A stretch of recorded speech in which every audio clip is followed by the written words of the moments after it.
Negara Indonesia adalah negara yang punya Pancasila sebagai pemersatu bangsa.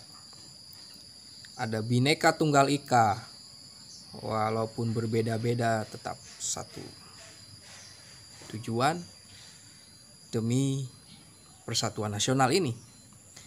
Jadi sebagai suatu kesadaran berpancasila, mengimplementasikan Pancasila, maka janganlah menggunakan politik identitas, politik yang menghadirkan sentimen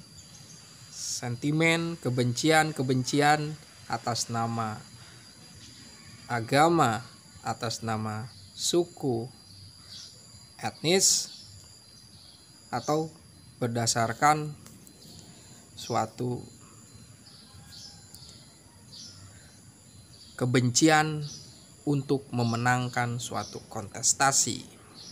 Itulah negatifnya, daya rusaknya dari politik identitas.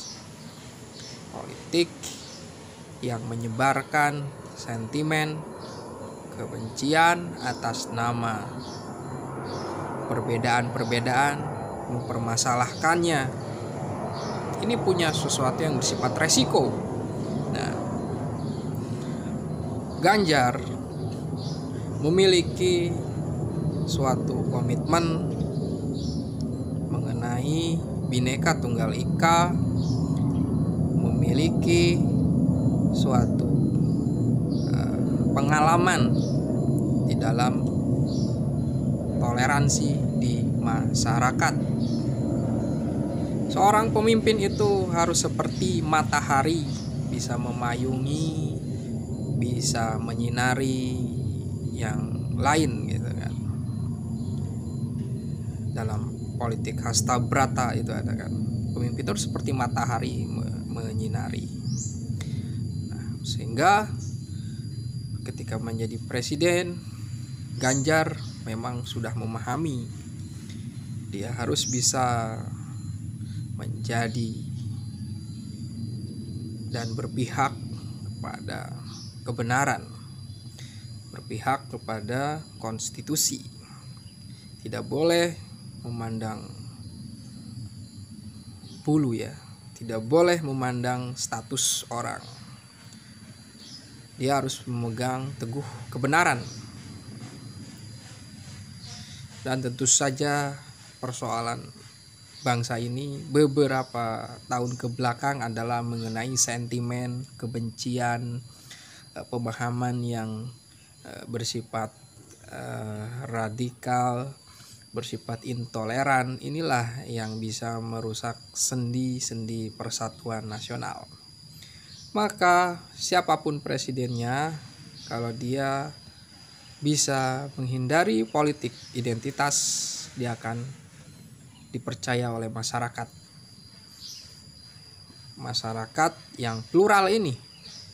Dan tentu saja setiap elemen agama, umat beragama, mereka memahami bahwa setiap upaya untuk menimbulkan kericuhan, yang menimbulkan sentimen kebencian, itu adalah sesuatu yang tidak baik. Nah, maka Ganjar harus konsisten, komitmen menjalankan Undang-Undang Dasar 1945 dan setia pada konstitusi.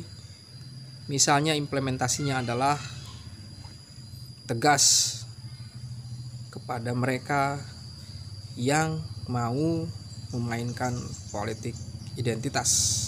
Tidak boleh ada suatu golongan, tidak boleh ada suatu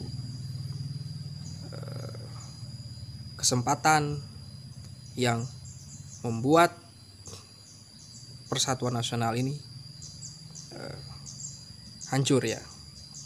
Nah, disinilah mungkin besarnya survei Ganjar itu. Di berbagai survei besar inilah yang menyebabkan bahwa dia adalah pemimpin yang terbaik dari yang terburuk misalnya. Dia yang terbaik karena memang manusia tidak sempurna, tidak ada yang memiliki suatu kesempurnaan, dan kita tidak bisa juga menjamin 100% seseorang itu bisa menjadi lebih baik. Tapi kita lihat track recordnya, komitmennya, implementasinya terhadap toleransi, terhadap kesejahteraan, terhadap pemerintahan yang bersih. Begitu. Terima kasih.